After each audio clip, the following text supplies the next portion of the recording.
Oke, ya, gue buka ya. Nah, ini Oke. dia Rio Rizaldi yang tadi sempat ku announce gitu ya, sebagai kalau menurutku salah satu yang living legend gitu ya di Indonesia. Ya, kenapa? Karena kalau teman-teman yang sudah mulai mengenal capital market dari tahun sebelum tahun 2020 gitu ya. Nah, bisa dibilang kala itu eh, galeri saham gitu ya. Galeri saham ini bisa dibilang sebagai di kala itu kayaknya satu-satunya platform ya yang menyediakan eh, analisa komprehensif ya mengenai technical analisis gitu ya. Nah, beruntung banget malam ini Rio bisa join di sini. Jadi aku terus terang pengen ngulik banyak nih, Bro. Izin Wah, dulu thank ya. you, bro. Kalau pertanyaannya agak ngaco, izin dulu nih. Jangan susah-susah aja, yang penting. Oh, jangan susah-susah. Oke, Bro. Gue pengen ngupas dulu dari awal banget ya. Jadi ngomong soal capital market ya. Capital market itu kan luas gitu ya. Tapi sayangnya Iya, orangnya iya. itu aja. Makanya kita ketemu lagi gitu kan ya. Iya Nah, sih. Itu penas dia iya lagi kan? ya. Dia lagi. Nah, Mm-mm. aku penasaran. Mungkin baby di sini juga penasaran. Yang pertama kali ngenalin capital market ke Rio itu siapa sih, Bro? Sebenarnya dulu tuh pas kuliah sih. Pas kuliah. Jadi dulu Hmm, kuliah di Bandung, di Unpar, lalu kebetulan gue tipe orang yang suka ikut seminar gitu loh. Karena bosan gak ada kerjaan ikut oke. seminar gitu ya. Jadi waktu itu tuh yang Hmm, dikenalin pertama itu reksadana. Jadi tahun tahun hmm, 2002 lah, tahun 2002 ikut seminar dari beberapa sekuritas gitu ya. Itu reksadana, akhirnya oke. mengenal reksadana pasar uang dan lain sebagainya. Pasar uang, campuran, pendapat tetap, saham gitu. Dan akhirnya ujung-ujungnya nyoba-nyoba. Pada waktu itu tuh reksadana tuh agak agak apa ya? Asing banget gitu loh. Apa sih reksadana, reksadana. Hmm, Bingung gitu kan. Akhirnya gue hmm, cobain semua hmm, gitu loh. Gue cobain semua. hmm, Lama-lama kelihatan nih, wih, yang saham seru juga ya gitu loh. oke. Yang saham seru juga Kala kok itu naiknya kenceng mungkin, gitu. iya, sorry, sorry aku potong. Saat itu mungkin orang masih pada bingung bedain reksadana sama dana reksa kali. Yes, dulu gue juga gitu. Gue juga gitu. Dan akhirnya Oke. ya sebut merek dikit ya karena lu udah ngomong ya. Jadi akhirnya Hmm, hmm. reksadana ini dana reksa. Udahlah gue coba deh dana reksa, reksadana dana reksa itu gue juga coba gitu loh. Gitu. Oke, Jadi gue coba ya. beberapa reksadana dan akhirnya gue lihat ini kok saham menarik juga ya, menarik. Akhirnya coba-coba cari tahu gitu loh. Kalau buka rekening saham tuh gimana sih gitu loh. Dulu di Bandung informasi belum ada sama sekali. Mau tahu gimana buka rekening sahamnya nggak tahu gitu loh, nggak tahu. Tapi untungnya ada seminar yang mengenai kalau dulu tuh ada namanya persiapan WPPE. Apa ini? Udah ikut aja. Ternyata dari sana baru kenal sekuritas. Gitu sih. I see. Oke, jadi 2002 ya, zaman kuliah Itu ya. 2002 lah ya, 2002 2003 lah Hmm. di sana. Nah, Biasalah oke, terus apa mahasiswa uh, mahasiswa fakir sertifikat biar gampang cari kerja gitu ya. ngumpulin sertifikat. Nggak kayak sekarang ngumpulin sertifikat lebih gampang sekarang. Online aja udah langsung bisa dapat di sertifikat gitu kan. Dulu dulu Iya. perjuangan ya, zaman-zaman kita ya. Zaman nggak enak ya. Terus oke. Nah, dari kenal yang namanya oh ada Bram juga. Hai Bram, teman kita nih online. Wis, Bram ikutan, mantap. Oke, kita lanjut. Dari awal kenal reksadana, terus kemudian saham. Nah, terus kok bisa kepikiran berkarir di capital market gitu ya? Apa itu salah satu dari bucket list atau list impian kala itu? Enggak, Kenapa tuh ya? gue dulu nggak kepikir di capital market sih, tapi karena udah kenal pasar modal, lalu abis itu gue coba-coba saham dan dulu kan gue nggak tahu ya kalau sekarang kuliah. Kalau dulu kuliah itu kan ada jam-jam kosong ya. Jadi dari jam 9 sampai jam 12 lalu kosong baru jam 4 mulai kan kayak gitu kan. Akhirnya dulu Hmm, karena udah ketemu dulu namanya pojok bursa ya kalau nggak salah. Pojok bursa akhirnya gue gue setiap ada kuliah kosong tuh gue ke pojok bursa which is itu nggak di kampus gue jadi kayak Ya kalau teman-teman yang di Bandung nih ya, dari Unpar Cimbuluit ke arah di Pati Ukur sana deh, di Pati Ukur sana gitu. Nah itu eh, naik motor tuh ke sana gitu loh. Tiap hari nggak kuliah ke sana, kuliah balik, habis kuliah ke sana lagi gitu kan. Lama-lama asik juga ya, jadi stockbroker gitu loh.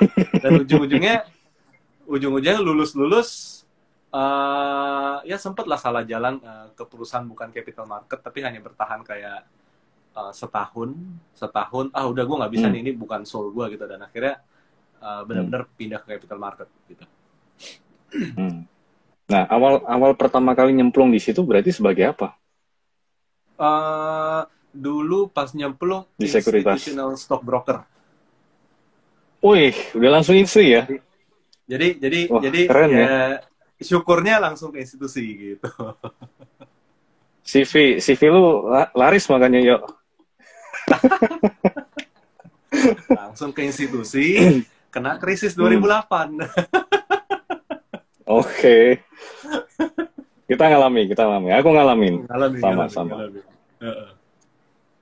Nah, oke, berarti sudah masuk kena krisis 2008. Nah, kemudian apakah krisis itu terus mengubah pola pikir gitu ya? Harusnya iya ya, krisis sudah pasti mengubah pola pikir gitu ya. Yes, Nah, terus yes, yes, apa yes. apa yang serta merta? Terus mungkin lu merasa apakah ini stuck sampai di situ aja gitu ya? Mungkin nunggu nunggu market pulih juga takes time gitu ya. Terus mungkin ada lu kepikiran sampai akhirnya ada nih brand yang lu bangun sendiri nih dari saham. Gimana tuh Nah, lo? iya, jadi pada dasarnya krisis itu semi membawa perubahan sih buat gue sih, karena dulu pas gue masuk di sekuritas, masuk ke tim institusi, kan kita kerja sama tim, which is banyak senior-senior yang gue belajar dari mereka gitu kan ya. Tapi satu sisi memang eh, nggak ada mereka, gue nggak bisa ngapa-ngapain gitu loh, nggak bisa ngapa-ngapain. Jadi masih Hmm. masih belajar lah gitu ya. Tapi ketika 2008 itu company itu collapse, bangkrut gitu loh. Itu collapse, bangkrut. Hmm, Nah, oke. ketika bangkrut, gue jalan sendiri gitu loh. Gue jadi kerja sendiri, udah bubar dengan tim yang existing yang waktu itu. Gue belajar sendiri, lalu maintain transaksi sendiri, nasabah sendiri, segala macam. Di sanalah gue sebenarnya gue belajar banyak itu setelah itu gitu loh. Ketika sendiri gitu loh. Ketika sendiri, gue harus survive gimana Hmm. caranya ya. Dulu teman-teman gue bisa bantu, sekarang semuanya pada bubar gitu kan. Pada bubar, gue harus Hmm. ngapain gitu loh. Oke. Dan dan dan somehow ketemu beberapa orang senior di pasar modal juga. Dulu mungkin pernah di floor floor tradernya, lalu ada klien-klien juga yang galak-galak gitu ya. Hmm. Galak-galak. Nah, dari sana akhirnya gue terpacu untuk ngimprove sih, untuk ngimprove, ngasih rekomendasi yang Hmm. lebih baik, ngasih analisa yang lebih baik, lalu ngupdate yang lebih baik, dan ujung-ujungnya ya puji Tuhan ya, dari sanalah itu sebenarnya cikal bakalnya galeri saham sih. Jadi istilahnya galeri saham tuh Hmm. pertama kali ada itu sebenarnya tuh sebuah blog jurnal sih sebenarnya. Jadi gue bikin analisa, gue post di, dulu kan zamannya blogging ya, bukan vlogging ya, bukan bukan Oh iya, ya reels gitu ya. Dulu kan blogger ya blogging, dulu ya. blogging. Hmm. Blogger, blogger, Yes, blogger, yes, benar. blogger. Yes. Kalau teman-teman yang main WordPress, nah dulu tuh WordPress itu kan blogging kan. Nah jadi gue cuman catet jurnal transaksi gue, analisa gue tuh di blog itu gitu loh. Nah dari blog itu akhirnya kesebar ke teman-teman, kesebar ke Hmm. sesama sekuritas, kesebar ke Hmm. nasabah dan banyak orang, dan akhirnya ya di sana mulai mulai kelihatan bahwa ternyata apa yang gue lakuin itu uh, ya supposed to be disukai orang gitu loh di Oke. sana. Saat itu mungkin yang sekarang ini bisa dibilang apa ya, stock entusias belum terlalu banyak ya, sama apa ya, ya istilahnya investment influencer deh. Di kala itu mungkin belum banyak gitu ya. Jadi kayak lu Iya, memulai aja sebagai nulis nulis blog gitu kan ya, yang masih betul. serba keterbatasan teknologi lah kalau kita bilang kala itu. Nah, satu hal di sini yang kalau menurutku ini hal yang apa ya, ya bisa dibilang unik. Yang namanya institusi itu kan berbau, analisanya adalah berbau data gitu ya. Jadi numbers Yes. oriented gitu ya, lebih ke arah apa yang mau dihitung, return equity gitu ya, atau net Mhm. profit margin gitu ya, atau misalkan comparison result versus deviasinya berapa persen, ya mainannya kan numbers gitu ya. Betul, betul, Nah, betul. terus kemudian lu bisa membangun galeri saham gitu ya. Kayak yang kalau sekarang nih yang gue lihat di galerisaham.com itu kan lebih apa ya? Yang gue lihat ya, please koreksi kalau salah. Bobotnya lebih besar atau lebih banyak ke technical. Apakah Yes. institusi yang dulu tuh nggak maksudnya nggak sama seperti sekarang gitu ya yang heavy di numbers, dulunya juga institusi juga heavy di technical apa gimana bro? Oke, jadi ini menarik nih. Ini menarik. Jadi gue mengawali karir tuh di institusi. Jadi gue basicnya pada dasarnya gue fundamentalis gitu loh. Gue fundamentalis ketika krisis 2008 juga pakai Bloomberg, tarik data, nganalisa laporan keuangan sendiri dan lain sebagainya. Tapi memang di satu titik ketika 2009 onward itu tuh eh, saham yang kita lihat murah itu udah naik 30%, 40%, udah sampai ke nilai wajar yang kita hitung waktu itu. Ini kok kenapa naik terus gitu loh. Udah naik 40% tapi kita udah jual, naik lagi jadi 100% gitu loh. Udah 100% kadang Hmm, bisa rally lagi sampai jadi 200%. Jadi kita ketemu hmm, company yang bagus, tapi kita nggak bisa menyimpan sahamnya semaksimal mungkin di sana. Satu sisi mungkin memang oke. ada kebutuhan nasabah untuk gue mau profit taking. Oh ya udahlah, udah oke kok, untungnya udah 30% gitu kan. Tapi di satu sisi ini rally terus nih, nyesek loh. Ini bener-bener kayak kesel gitu loh. Tadinya seneng jadi kesel gitu kan. Nah, jadi di sanalah gue mulai mencari-cari referensi kenapa harga saham bisa naik terus, kenapa harga saham bisa turun terus, sebaliknya gitu ya, turun terus dan akhirnya ketemulah technical gitu loh. Dan seketemunya technical itu tuh karena gue setelah company tersebut collapse ya ketika belajar sendiri gue berhadapan lebih banyak dengan retailnya daripada institusinya ketika waktu itu. Jadi di awal Oke. itu institusi lebih banyak, mostly institusi, tapi ketika setelah krisis 2008 itu gue lebih banyak ketemu retail. Satu sisi gue lihat, wow retail ini koboi juga ya, koboi gitu loh, hajar kanan, hajar kiri, pokoknya beli segala macam koboi juga gitu ya. Dan sahamnya juga beda-beda semua gitu loh. Kita Hmm. ngomongin fundamental, udah pokoknya mau naik atau mau turun kan gitu kan. Bertanya kebanyakan dulu kayak kalau sekarang pasti lebih educated lah. Hmm. Nah, akhirnya akhirnya gue semakin terpancing untuk mempelajari pergerakan pasar, ngobrol sama senior-senior di company yang tempat gue pindah yang baru tersebut. Dan akhirnya ketemu benang merah sih, ketemu benang merah bahwa pada dasarnya stock market is all about fundamental, tapi kalau untuk bicara mau beli dan nyimpen, tanpa kita tahu terlalu dalam company-nya, terlibat terlalu banyak dalam tanpa terlibat terlalu dalam di company tersebut, mau nggak mau kita hanya bisa menganalisa pergerakan harga. Nah, dari sanalah gue Oke. makin mantep di technical sambil gue uji. Itulah kenapa gue bikin blog gitu loh, blogging. Jadi galerisaham.com itu sebenarnya itu blogging. Gue catet gini deh, gue catet impact-nya gimana. Gue catet ini saham kelihatannya mau turun. Gue catet bikin analisa seminggu 2 minggu lagi gue review lagi. Oh ini gimana. Dan akhirnya ternyata makin lama makin pede gitu loh. Oh bener juga ya. Ini uh, ternyata nganalisa harga dan grafik itu nggak cuma sesaat tapi bisa bisa diikutin terus menerus gitu. Jadi istilahnya gue bisa bilang technical itu nggak cuma untuk short term, tapi juga bisa untuk long term, ngikutin fundamentalnya. Pada dasarnya sih gitu. Oke, terus di saat itu kita balik lagi ya dengan keterbatasan teknologi juga saat itu ya untuk Mhm. belajar segala macam mau itu technical atau fundamental kan masih bisa dibilang terbatas ya kalau compare ke sekarang gitu ya. Nah, uh, oke, lu belajar ke arah technicalnya gitu ya. Bisa dibilang migrasi lah ya. Mungkin basisnya awalnya tadi yang dibilang fundamentalis gitu ya, terus ke technical gitu ya. Itu belajar dari mana? Dari buku gitu ya. Kalau iya dari buku apa, Bro? Gue gue lupa jujur buku apa yang gue pelajarin. Gue kayaknya otodidak. Gue gue otodidak. Jadi Hmm, gue mencari fragmen-fragmen di internet gitu loh. Jadi gue belajar mengenai moving average, belajar mengenai hmm, lain-lain sebagainya gitu ya. itu kayak belum ketemu bukunya. Karena buku itu juga mau cari online juga nggak ada, mau cari di Gramedia pun nggak ada, nggak ada. Iya kan? Iya bener nggak ada, nggak ada. Kalau sekarang Iya, mau iya, mau masuk bener. Gramedia, di Susah. depan buku saham semua. Iya, iya, iya. Udah Buku, dikategoriin. yes, top seller buku saham tuh banyak banget gitu loh. Tapi kalau Hmm. dulu tuh buku saham tuh nggak ada, dan gue ikut grup-grup saham dulu waktu di Yahoo Groups. Gue belajar setiap orang punya metode Oke. masing-masing. Gue Mailing coba list ya. perhatiin mailing list dan lain sebagainya. Gila jadul banget ya kalau dipikir-pikir ya. Susah banget ya kalau gue dipikir belajar ya. Tapi pada dasarnya gue akhirnya gue benar-benar mantep technical itu. Oh, gue ketemu jurnal. Jadi gue tuh ketemu ada jurnal analisa teknikal yang dibuat oleh uh, gue nggak tahu namanya. Jadi kayak PDF gitu loh.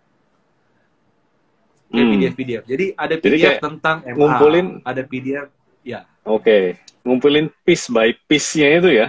piece Yang by kalau piece. nggak Yes. telaten, Yes. ya kan nggak telaten nggak Yes. ngerti gitu kan. Nggak ketemu gitu loh. Jadi gue iya betul. Gue ketemuin piece by piece, ada PDF tentang MA, ada PDF tentang Fibonacci, ada PDF tentang chart pattern, ada PDF Hmm. tentang Elliott wave ya kalau nggak salah ya. Dan trend, Dow teori gitu. Dow teori itu Hmm. basic gue banget gitu loh. Dow teori.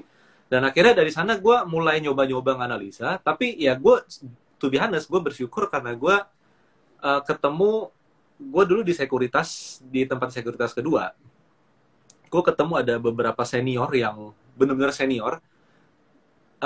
Dari mereka lah gue bisa menggabungkan beberapa indikator itu menjadi satu kesatuan gitu. Jadi di sana. Jadi karena si Bapak A bilang itu, oh artinya ini dengan ini nih. Kalau Bapak B bilang itu, oh ini artinya dengan ini.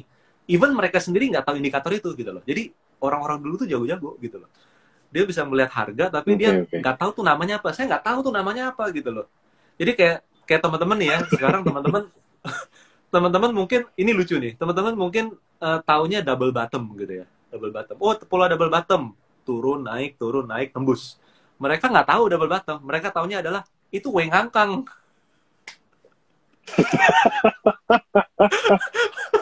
Oke, Mereka oke, ngomong gitu. Itu oke. Weng This Hang is Kang new. itu. Mau naik itu. Yang benar. Itu double bottom loh kalau teorinya loh di yang bahasa luar negeri. Dia mereka ngomong Weng Hang Kang gitu loh. Tapi akhirnya nyambung semuanya. Ya W-nya nggak rengkat gitu kan, nggak nempel ya, benar-benar W ngangkang ya. naik kan. Dia bilang, itu Weng Hang Kang. pokoknya pokoknya kita tuh kadang kalau udah ngomongin teknikal tuh sampai jam 12 malam nggak pulang-pulang di kantor gitu loh, di kantor. Dan which is mereka Oke. tuh udah usia 55 tahun, gue masih waktu itu usia berapa ya, 25 gitu ya. Ya ngakak-ngakak aja gitu loh, tapi somehow jadi gue ngeliat praktek di lapangan mereka ngeliat apa, lalu di buku mereka ngeliat apa, dan gue kebetulan melihat dua-duanya. Jadi akhirnya oke, this is the apa ya, silver lining ya gitu loh, kayak gitu bro. Hmm. Kalau ngomong tadi senior, halo, malam semua yang baru join ya. Oke, yuk lanjut. Yang tadi dibilang senior di sekuritas kedua, ada yang orangnya botak nggak, bro? Gua geli ngomong botak. Nggak ada. Oh, nggak ada ya? Nggak. Oh, berarti bukan. Tadinya gue udah kepikiran inisialnya itu. Oh, berarti bukan. Oh bukan. Oke. Bukan. Bukan ya. Nah, oke. Kemudian Gue pokoknya paling inget deh. pasca, Gue paling inget banget Weng Hang Kang tuh, gue paling inget. Itu udah dari kepala gue nggak akan hilang gitu. oke, gue catat nih bro. Jadi konten besok bro. Oke ya. Lanjut.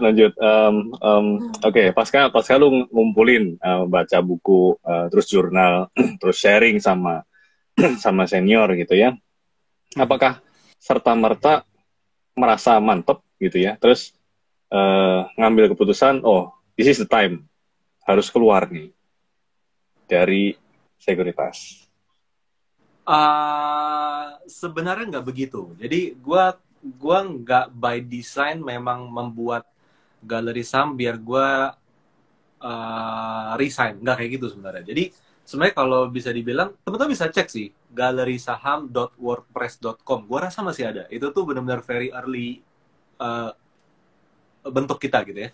Cikal Jadi gue bakalnya lah ya. bikin galeri, jadi gue bikin galerisaham.com itu tuh lebih untuk jurnal gue, untuk mensupport rekomendasi gue ke nasabah di sana. Jadi nanti gue update gitu loh. Gue udah bikin hari ini 2 minggu lagi, ini udah naik sampai sini, udah tercapai target. Sebaiknya jual gitu kan. Nah itu link itu gue share juga ke nasabah biar mereka bisa lihat ulang. Jadi pada dasarnya gue nggak ada maksud itu dibikin buat gue the next step gitu. Tapi itu sebenarnya untuk support dari profesional gitu loh. Bahkan dari sejak galeri saham itu gue udah bikin dari 2009, gue masih tetap di stockbroker sampai 2016 akhir. Jadi 7 tahun. Jadi 7 tahun. Dan positioningnya adalah galeri saham itu adalah untuk mensupport profesionalisme gue gitu loh di sana. Dan memang dari sekuritas kedua ke sekuritas ketiga, which is di sekuritas ketiga gue team up dengan temen gue, ngebikin tim institusi juga. Jadi di sekuritas ketiga itu nggak ada tim institusi.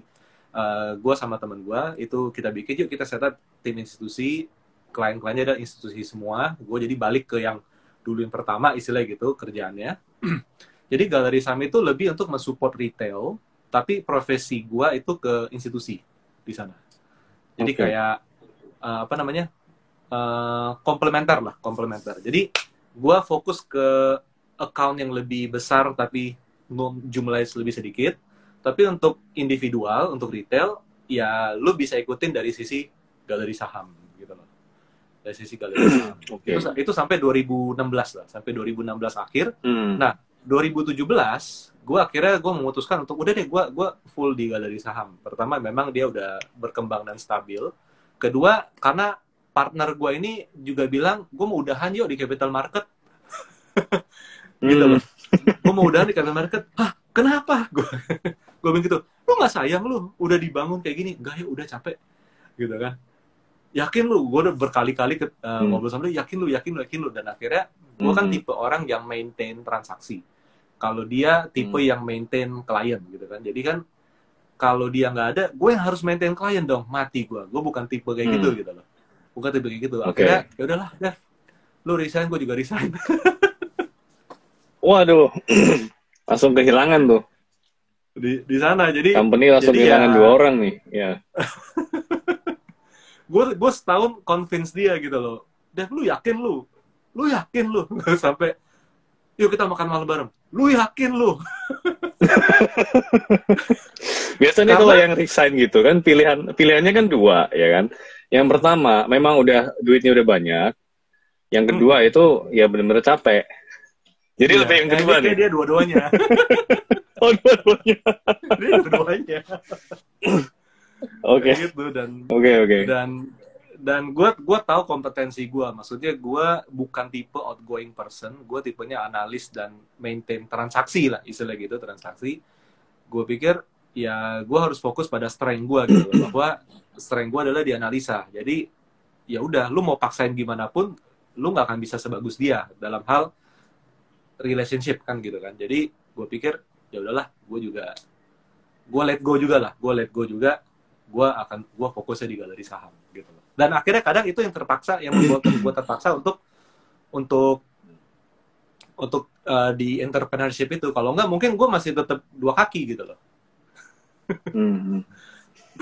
Oke, nah kemudian pasca lu submit itu posisi udah married, udah ada anak atau masih single?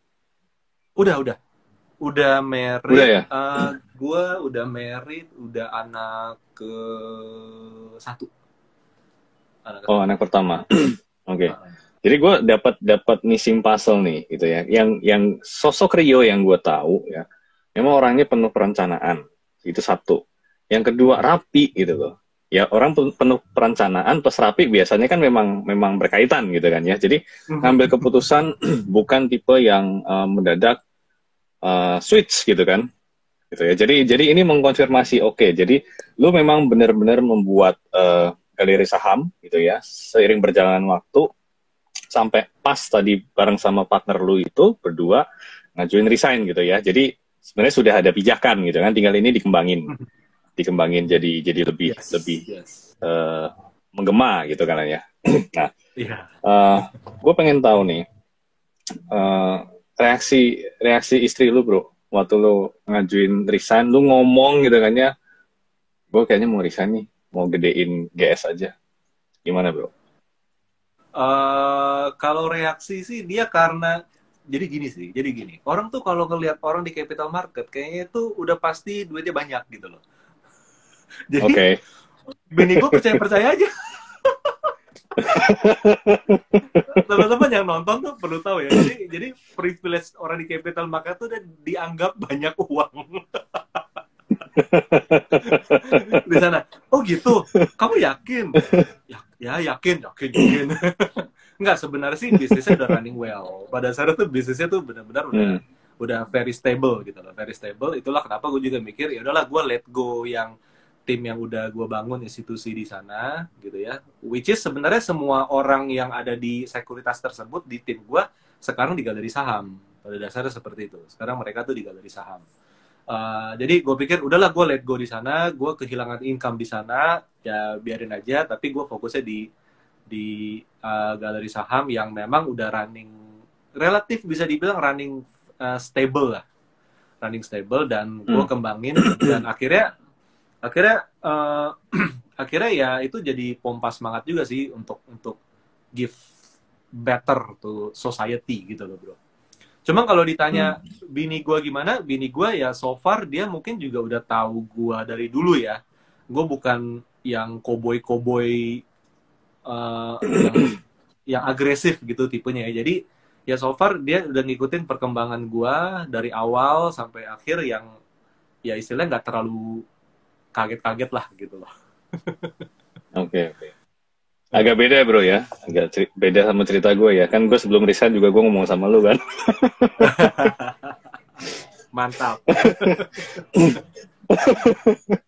Oke. Oke, kita lanjut nih. Baby kalau pada mau tanya, silahkan mau langsung chat di kolom chat, komen, atau mau di questions. Boleh ya, silahkan ya. Kita ngobrol santai. Nah, perbedaannya nih. Rio sebagai sosok yang profesional, masih kerja di stockbroker, plus punya bisnis, yes, di awal-awal ya, versus Rio yang sudah benar fully exit dari karir di profesional gitu ya, cuman gedein GS, yang apa ya, yang significantly change itu apa bro? Bangun pagi kah? Atau ada ritual yang hilang? Sebenarnya gue lebih sibuk karena kalau jadi kita perlu tahu nih sebenarnya kalau di stockbroker itu tuh menarik, stockbroker tuh menarik karena kerjaan kita selesai ketika jam bursa itu selesai. Jadi besok itu udah mulai baru di sana. Bahkan kalau teman-teman misalnya kayak teman-teman di corporate nih, kalau teman-teman gue kayak di bank, di manufaktur gitu ya, kalau dia cuti sebulan, balik-balik kantor itu kerja numpuk, kan gitu kan. Nah, kalau di stockbroker enggak, kita cuti sebulan, pas balik ke kantor, mulai dari nol, nggak ada pendingan. Nggak ada pendingan. Kenapa? Karena semua... Ada yang backup ya? Ya kan, ada yang backup, itu yang pertama. Kedua, semua urusan harus sudah settle T+2 kan, waktu itu T+3. Jadi pada dasarnya udah nggak ada pendingan. Nggak ada pendingan istilah, itu perusahaan itu belum settlement tuh, lu cuti kelamaan. Nggak mungkin, kan gitu kan. Nggak mungkin. Nah, jadi kalau di stockbroker itu, kerja itu relatif enak lah. Relatif enak, tapi ketika udah masuk ke usaha pribadi, usaha sendiri, itu pada dasarnya, apa ya, waktu lebih unlimited sih. Jadi untuk mikirin kerjaan, mikirin besok mau ngapain, mikirin gue mau bikin program apa dan lain sebagainya itu kadang itu nyita waktu banget, bahkan bisa jadi sampai bergadang-bergadang, kadang-kadang bisa seperti itu gitu loh. Dan gue yakin ini nggak cuma terjadi di gue tapi juga terjadi di semua orang yang berwirausaha sih di situ. Ya, jungkir balik ya. Mungkin balik.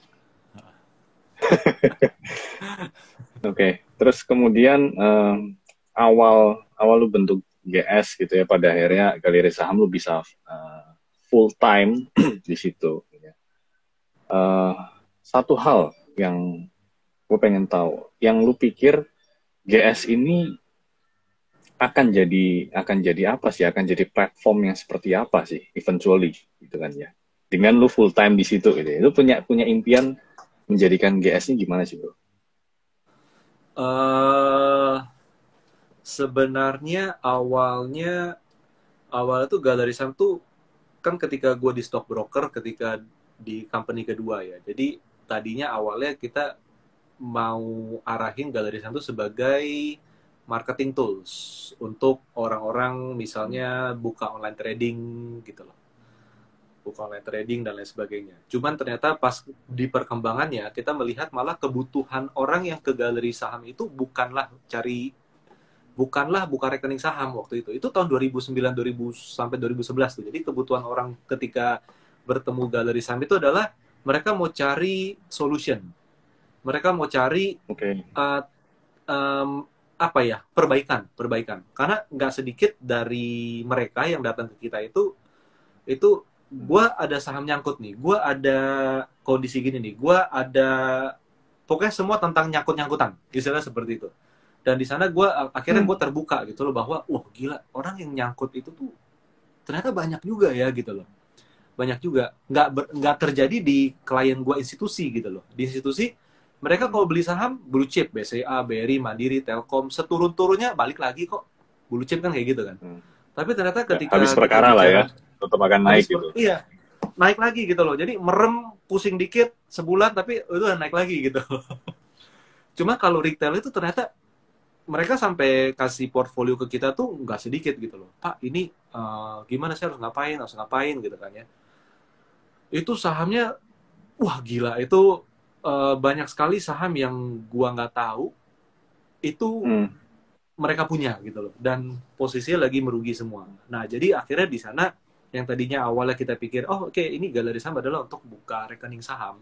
Tapi ternyata karena yang datang di kita itu adalah orang-orang yang udah lebih experience, yang sudah ada pengalaman dan sudah ada dapat untung ada, tapi ada yang nyangkut juga ada. Akhirnya kita memang melihat, oke, kita mau nggak mau kita lebih ke arah consultant gitu, advisor, consultant, yang which is memang bisnis model kita adalah tipenya membership atau subscription di sana. Dimana nanti setiap member dari kita bisa konsultasi untuk portfolio dia, mereka harus ngapain dan apa ya istilahnya, dan bisa ngikutin terus gitu nantinya. Oke, jadi itu servisnya dari day one sampai yang sekarang itu bisa dibilang masih konsisten ya, sama ya? Masih konsisten. Kita banyak fitur baru, tools baru, tapi secara apa ya? Secara filosofi masih sama, yaitu sebagai professional advisor. Oke, keren. Oke, yuk tahan dulu sebentar. Kita lihat ada beberapa pertanyaan yang coba aku baca ya dari Marsigit 3. Nah ini oke nih. Waktu memutuskan keluar kerja, persiapan uang berapa kali pengeluaran bulanan? Thank you. Menarik nih, bro. Jadi gini. Jadi pertama, sebelum ketika masih kerja dan ketika sudah berjalan bisnis, gue juga kan investasi di saham. Investasi jangka panjang ada, lalu trading, trend following itu juga ada gitu. Jadi memang menghitung-hitung gitu loh, bahwa apa? Bahwa adalah ketika kita udah nggak ada pendapatan dari pekerjaan yang tipenya fix, gantinya di mana gitu loh. Gantinya adalah dari, kalau yang gue hitung adalah pertama dari dividen tahunan. Dividen tahunan dari saham yang gue invest, itu kira-kira bisa cover berapa persen dari kebutuhan bulanan. Itu yang pertama. Kedua adalah dari sisi bisnisnya. Dari sisi bisnisnya juga gue dapat berapa. Dan dari sisi trading, portfolio gitu. Dari portfolio kira-kira setiap tahun tuh rata-rata tumbuh berapa sih gitu kan. Nah, habis punya hitung ya pada dasarnya udah oke gitu loh. Jadi istilahnya tanpa disadari sudah tersiapkan gitu loh. Tanpa disadari sudah tersiapkan. Karena gue tipenya ada hasil keuntungan dari trading, ada income dari pekerjaan dan lain sebagainya. Memang gue tipenya tipe nabung gitu loh. Tipe nabung, dan syukur-syukur memang arahnya ke arah investasi gitu. Jadi kalau ditanya punya tabungan berapa banyak, pada dasarnya gue lebih fokus di replacement income-nya seberapa banyak gitu, teman-teman. Replacement dari income. Oke. Jadi memang gue financial planner. Menarik. Memang minimum adalah 6 kali biaya hidup bulanan kan gitu kan. Tapi pada dasarnya ketika kita gue nggak menjadi consideration harus 6 kali. Kenapa? Karena fokusnya udah lebih ke replacement dari income yang gue lepas di sana, itu ke cover di yang di sini nggak. Dari sisi trading, investasi, dividen, dan dari sisi bisnis dan lain sebagainya, masuk, ya udah, artinya go for it gitu loh. Kurang lebih gitu, semoga Jadi intinya kalau ngelepas, yes, thank you. Yuk, semoga terjawab nih. Jadi yang namanya pengeluaran gitu ya, tetap akan ke cover karena ada pergantian dari income yang baru kan gitu intinya. Yes, ya kan? Betul. Jadi tetap tidak memakai dana cadangan atau dana darurat gitu ya. Dana cadangan atau darurat ini tetap masih full karena sudah digantikan sama source of income yang baru gitu ya. Betul. Oke, keren. Terus kita ambil lagi dari floor, ada yang nanya. Iwan Chandra ya. Awal Pak Rio bakar jembatan, apakah Pak Rio waktu itu sudah bisa profit secara konsisten baik trading maupun investing? Gimana yuk? Oke, jadi profit konsisten dari trading itu mustahil. Itu mustahil. Mau cari, gue mau resign, gue punya uang 1M, gue mau untung 5% per bulan. Itu mustahil. Sorry itu saying, tapi itu mustahil. Tapi konsisten dari hasil investasi, yes. Jadi misalnya, teman-teman punya 1 miliar gitu. Teman-teman punya 1 miliar udah kekumpul, dan itu dalam bentuk saham blue chip. Misalnya dia selalu tiap tahun bagi dividen. Dividennya, let's say, average total itu adalah misalnya 6% per tahun dari modal. Artinya di 1 miliar, 60 juta kan? Setiap tahun, setiap bulan April misalnya. Nah, dibagi deh, 60 juta dibagi 12. Artinya kan 5 juta. Itu bisa konsisten, hasil itu. Tapi kalau bicara hasil trading, tergantung kondisi. Karena ada bulan-bulan kita bisa ambil posisi dan nyimpan. Ada juga bulan-bulan market jelek, kita lebih baik jangan ngambil posisi di sana. Jadi istilahnya apa ya? Apakah bisa profit konsisten dari investing? Yes, tapi dari trading enggak di sana. Jadi dari trading itu adalah tipenya nunggu ada momen baru ikutan, dan itu nggak bisa dibilang harus konsisten karena nggak mungkin. Itu semua momentum. Gitu bro. Oke, thank you. Mudah-mudahan terjawab ya. Yang udah dijelasin sama Rio. Kemudian kita ambil sedikit agak awal nih. Ada Yoga Astawa. Ini nanya soal saham nih bro. ANJT. Secara valuasi murah dan fundamental bagus. Kira-kira apa jeleknya saham ini? Mau dijawab? Gue belum lihat sahamnya sih. Udah lama banget sih. Grafiknya lagi naik atau lagi turun ya? Gue no comment gitu. Jadi gini. Valuasi murah, nggak ada masalah. Apa jeleknya dari saham ini? Jeleknya adalah kalau harga nggak naik. Poinnya di sana. Jadi mau dibilang sebagus apapun, semurah apapun, tapi kalau harga nggak naik, itu jelek di sana. Itu sama aja kayak kita punya batu akik. Dulu zaman batu akik ya. Yeah. Ini batu luar biasa keren banget nih, bagus banget nih. Lagi turun aja harganya. Lu bisa jual nggak? Nggak bisa. Bagus nggak batunya? Bagus. Opini dia yang bilang bagus. Padahal market nggak menghargai di sana. Poinnya gitu. Karena satu hal sih, gue dulu pas tahun 2009, gue punya pengalaman dengan company yang murah, bagus, salah satu yang terbesar, tapi hancur ternyata gitu loh. Dan gue cukup banyak belajar sih sana. Jadi itu adalah sahamnya, jangan sebut merek lah ya, perkapalan. Gitu. Nggak tahu. Tahu kan? Depannya B ya. Ya nggak sih? PBV di bawah 1, nomor 3 terbesar di dunia, mau akuisisi company nomor Yes. berapa terbesar dunia, Di Norway. right issue dan sebagainya. Di Norway kalau Ya nggak kan? salah. Ya. Mm-mm. Ya, company Norway gitu kan. Dan akhirnya sampai sekarang Hmm. hancur-hancuran gitu. Itu salah satu lesson paling berharga buat gua, sehingga membuat gua itu nggak gampang percaya sama rasio, story dan lain sebagainya. Kayak gitu. Oke, ini point of view yang menarik gitu ya. Jadi kalau gue boleh simpulin antara yang believe market is always right versus market is always wrong, lu pasti believe market is always right, gitu ya?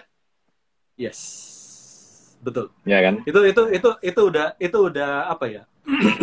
Itu udah darah daging deh itu. Enggak, itu udah belief, harus kayak gitu. Jadi di stock market itu belief kita tuh adalah harus market is always right di sana. Itu yang paling penting. Karena jadi kalau bukan kita yang always right gitu ya, harus bukan market. kita yang always right gitu loh. Kalau kita di rumah kita, ya kita is always right. Gue bilang apa lu harus ikut. Istilah gitu kan, ekstrimnya kan. Tapi kalau di market, siapa lu? Itu.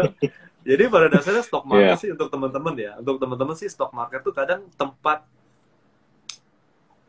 self reflection itu bisa benar adanya gitu, di stock market.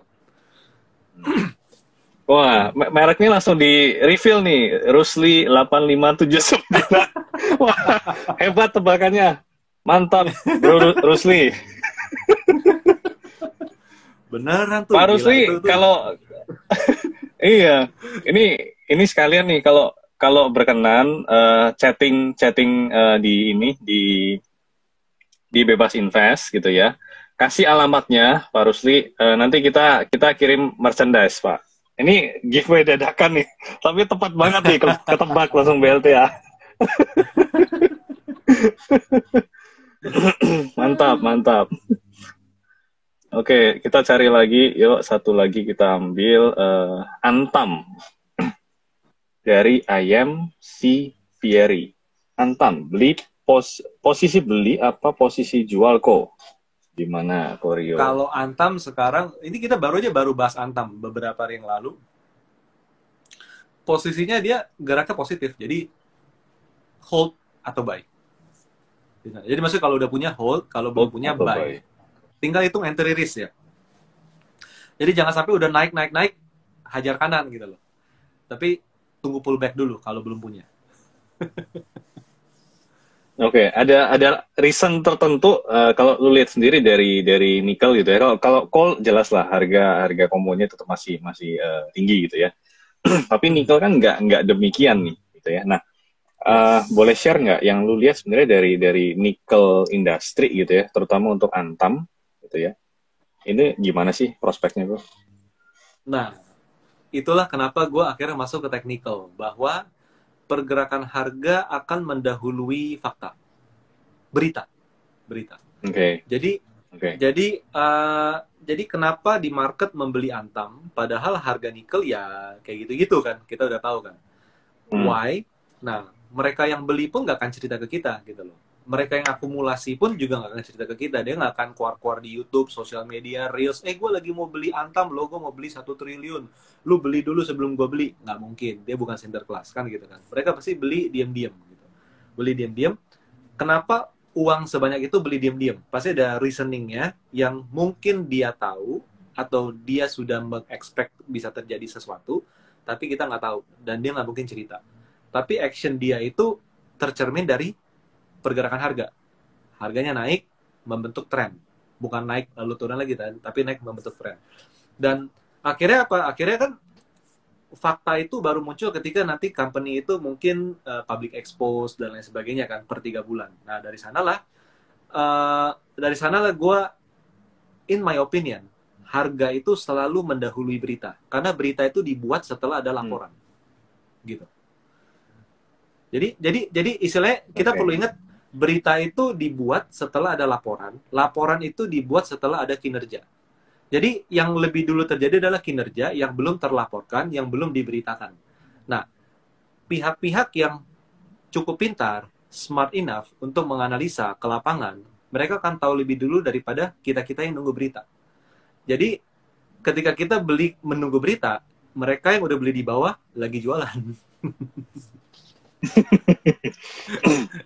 Ya, ya. Mungkin ini adalah gambaran yang valid ya antara kalau kita ngomong istilahnya Wall Street, Wall Street versus Main Street gitu ya. Wall Street itu bereaksi duluan, data ekonominya tuh justru kayak ngikutin gitu ya. Jadi ada time lag, mungkin ya bisa 3 sampai 6 bulan gitu ya time lag. Kalau misalkan 3 sampai 6 bulan. Orang ngomong wah bahwa GDP ya kan, GDP dunia atau negara tertentu akan swing nih, akan turun gitu kan ya. Nah, marketnya udah mendahului. Pasca GDP-nya beneran turun, price in. Gitu kan ya. Udah Jadi time lag, iya kan?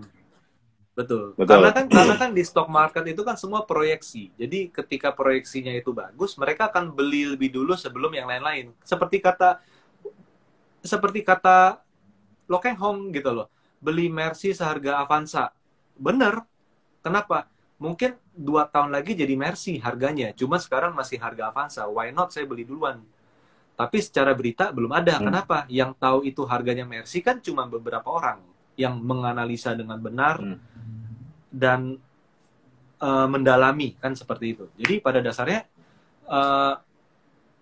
kalau mau untung di capital market adalah kita nganalisa ke lapangan dengan benar, atau kalau enggak nganalisa teknikal. Karena orang yang di lapangan dan ujung-ujungnya membeli, toh kelihatan kok dari grafik gitu loh. Grafiknya bentuknya udah mulai tren naik, misalnya seperti itu.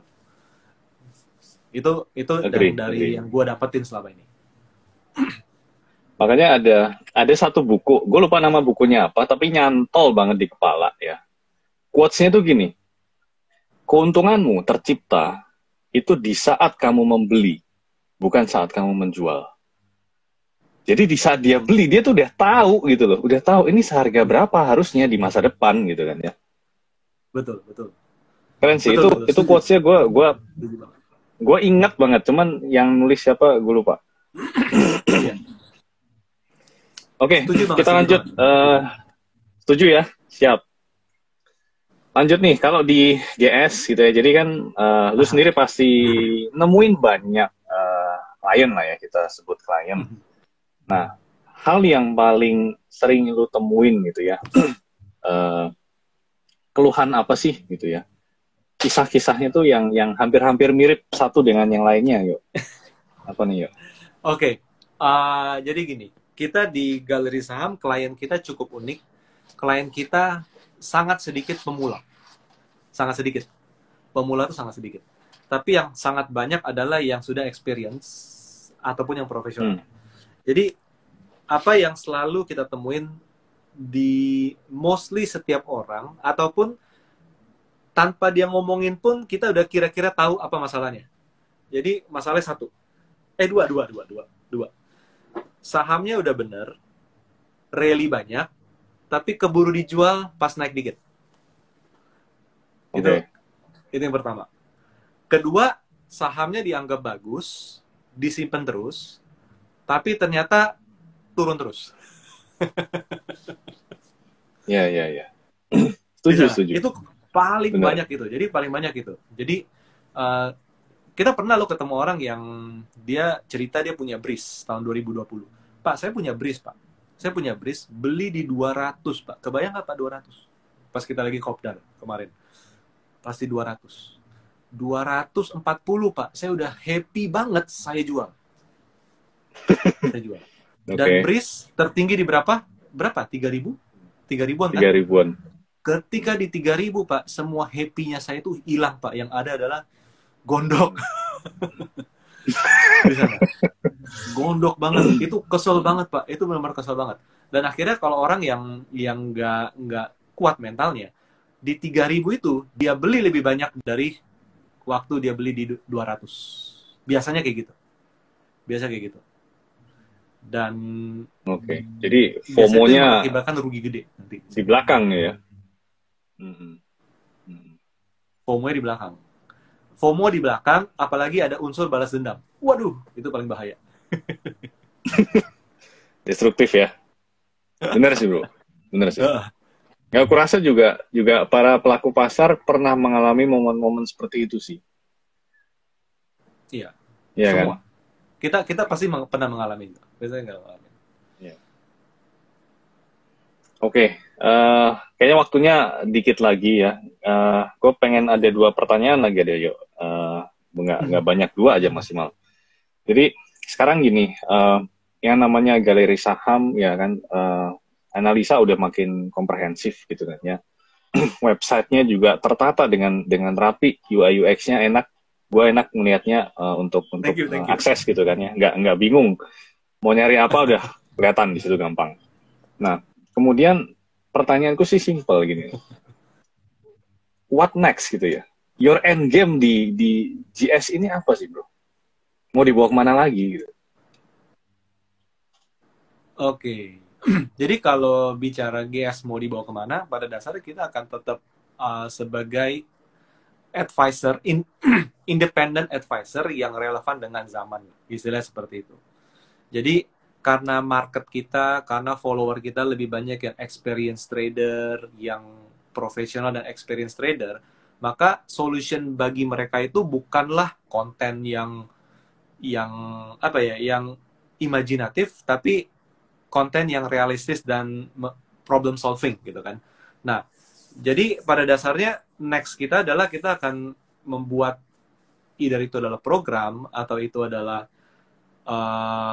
tools yang bisa membantu para trader untuk mendapatkan profit result yang lebih baik dari waktu ke waktu. Seperti yang terbaru yang kita sudah luncurkan itu adalah sebenarnya profit trader module.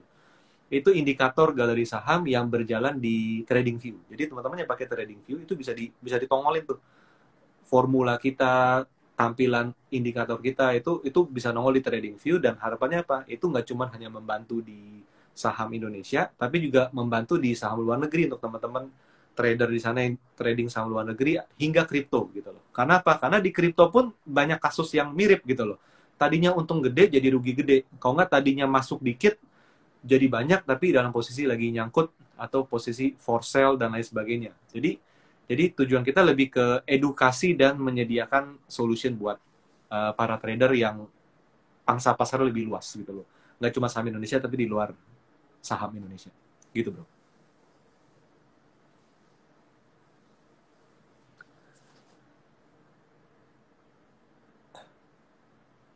Bro, suara lu hilang. Oh sorry, dengan tadi lu cerita mengkonek ke TradingView gitu ya, bisa men-serve ke arah pasar Amerika, kemudian kripto. Nah, lu sendiri udah mulai switch ke sana kah? Ke kripto? Gua ngikut, tapi nggak seintens di saham Indonesia di sana. Karena kalau di saham Indonesia, kita bisa beli saham, lalu kita juga bisa nabung saham juga gitu loh. Kita bisa nabung saham. Dan itu salah satu end goal-nya dari personal dari gue gitu loh.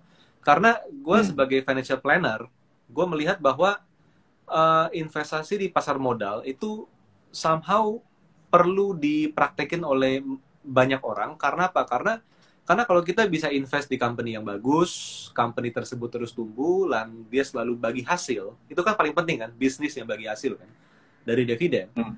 Pada dasarnya semua orang bisa punya passive income dan syukur-syukur dia bisa retire lebih baik atau mungkin bisa jadi lebih dini gitu loh. Dan itu salah satu adalah di pasar modal. Karena banyak sekali case di mana gue mau pensiun dini misalnya gitu, tapi source of income-nya belum kebentuk ketika dia usia pensiun. Nah, itu kan juga bahaya gitu loh. I see. Oke, menarik. Jadi main fokus untuk aset kelas tetap masih di saham ya? Masih di saham. Oke. Last question.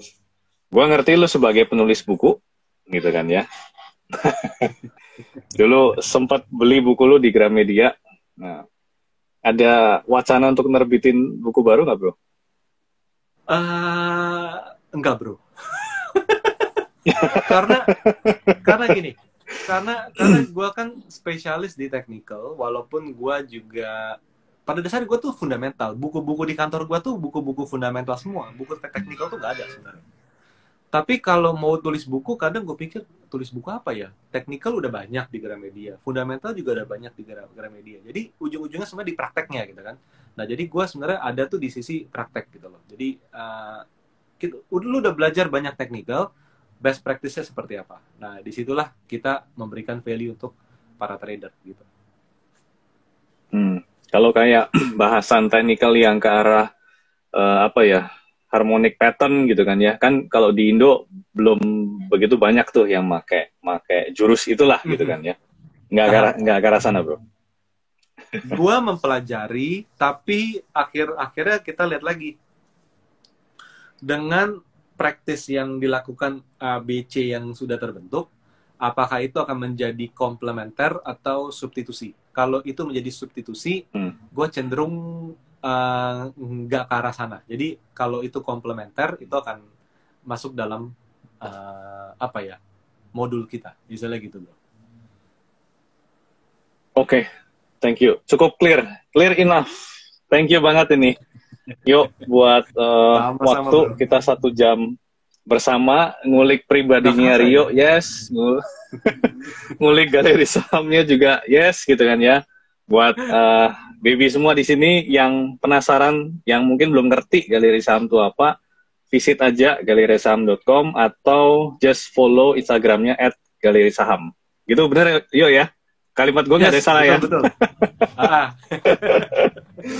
Oke, kalau gitu yuk kita ketemu lagi di sesi kapan hari lagi ya, dengan bahasan yang berbeda. Baby semua, thank you banget malam hari ini ngikutin kami selama 1 jam. Kita tutup sekarang. Selamat malam semuanya, selamat istirahat. See you, yo. Thank you semuanya. Thank you semuanya. Bye-bye.